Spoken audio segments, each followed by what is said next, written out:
Kejati Maluku kembali periksa pemegang saham PT GMI. Penyelidikan dugaan korupsi sektor pertambangan di Kabupaten Seram bagian Barat (SBB) terus bergerak ke lingkar inti perusahaan. Kejaksaan Tinggi atau Kejati Maluku kini mulai memeriksa jajaran strategis PT Gunung Makmur Indah atau GMI, termasuk pemegang saham perusahaan.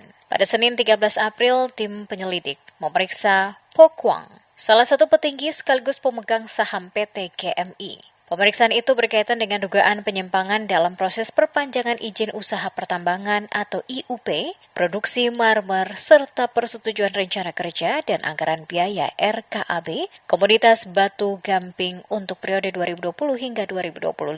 Sumber internal di Kejati Maluku menyebutkan pemeriksaan terhadap Po Kwang berlangsung cukup lama, dimulai sejak pukul 09.30 waktu Indonesia Timur hingga sore hari. Di tengah pemeriksaan, yang bersangkutan bahkan sempat meminta izin beristirahat karena alasan kesehatan. Namun, Po Kwang membantah dirinya menjalani pemeriksaan.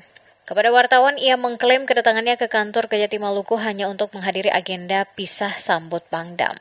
Pernyataan itu berbeda dengan keterangan resmi Kepala Seksi Penerangan Hukum dan Humas Kejati Maluku, Ardi, yang membenarkan bahwa tim penyelidik memang memintai keterangan satu pihak dari internal PT GMI berinisial PK. Meski tidak menyebut nama lengkap, inisial yang disampaikan mengarah kuat kepada Po Kwang.